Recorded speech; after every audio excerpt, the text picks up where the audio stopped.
हमारी धरोहर हमारा अभिमान, संस्कृति की पहचान और ऐतिहासिक जान। आओ मिलकर हम इस धरोहर को संजोएं ताकि आने वाली पीढ़ियां भी इसे जान पाएं।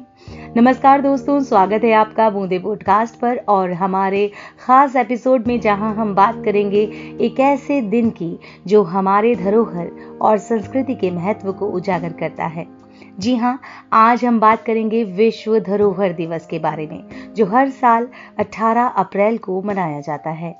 विश्व धरोहर दिवस ये एक ऐसा दिन है जब हम अपने ऐतिहासिक स्थलों, सांस्कृतिक धरोहरों और प्राकृतिक संपत्तियों को संजोने और उनकी सुरक्षा के लिए जागरूकता फैलाते हैं। लेकिन क्या आपने कभी सोचा है कि इन धरोहरों की अहमियत क्यों है? क्यों हम इन्हें बचाने के लिए हर साल एक दिन मनाते हैं? मैं आपको एक छोटी सी कहानी सुनाना चाहूंगी जो शायद इस सवाल का जवाब दे। काफी साल पहले की बात है। एक छोटे से गांव में एक पुराना किला था जो समय के साथ खंडर में तब्दील हो चुका था। लोग कहते थे कि उस किले में एक अद्भुत गाथा छुपी है जो कभी बहुत से राजाओं और वीरों की कहानियां बताती थी। एक दिन गांव का एक बच्चा जिसका नाम था रोहन, उस किले के पास खेलते हुए अटक गया। उसे पुरानी दीवारों में कुछ ऐसा दिखाई दिया जो बाकी लोग नहीं देख पाते थे। रोहन ने गौर से देखा और पाया कि उस किले की दीवारों पर उकेरी गई तस्वीरें जो धीरे धीरे मिट रही थीं, किसी युद्ध की कहानी बयां कर रही थी। वो ये समझ गया कि ये किला सिर्फ एक भवन नहीं, बल्कि हमारे इतिहास का हिस्सा था, जिसमें हमारी संस्कृति और परंपराओं का एहसास छुपा था।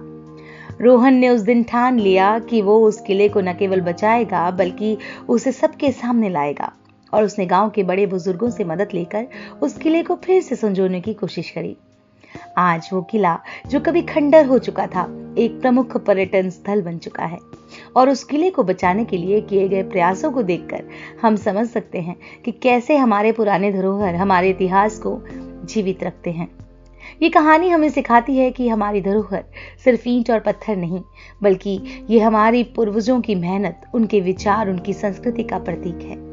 हमें इन्हें संजोने की जिम्मेदारी लेनी चाहिए ताकि आने वाली पीढ़ियां भी इन्हें समझ सकें और अपनी जड़ें जान सकें। अब जब हम बात कर रहे हैं विश्व धरोहर दिवस की, तो आपको ये जानकर खुशी हो कि दुनिया भर में 1100 से भी ज्यादा स्थलों को यूनेस्को द्वारा विश्व धरोहर के रूप में मान्यता प्राप्त है। इनमें से कई स्थल हमारे भारत में भी हैं, जैसे ताजमहल, कुतुब मीनार और भी बहुत। हमें इन धरोहरों की अहमियत को समझना चाहिए ताकि हम न केवल इन्हें बचा सकें, बल्कि इनके द्वारा हमें भी सांस्कृतिक धरोहर मिलती है, उसे आने वाली पीढ़ियों तक पहुंचा सकें। तो दोस्तों, आइए हम सब मिलकर संकल्प लें कि हम अपनी सांस्कृतिक धरोहरों को संजोएंगे और उन्हें बचाने के लिए हर संभव प्रयास करेंगे, क्योंकि ये हमारी पहचान है। इसे संरक्षित रखना हमारी जिम्मेदारी है। धन्यवाद दोस्तों, हमारे इस खास पॉडकास्ट को सुनने के लिए। हम आशा करते हैं कि आपको आज का एपिसोड पसंद आया होगा। अगर आपके पास कोई सुझाव या विचार हो तो कमेंट करके जरूर हमें बताइएगा। मिलते हैं अगली बार एक नई जानकारी के साथ। तब तक के लिए अपना ध्यान रखें, अपनी धरोहरों को बचाने का प्रयास करते रहें। धन्यवाद।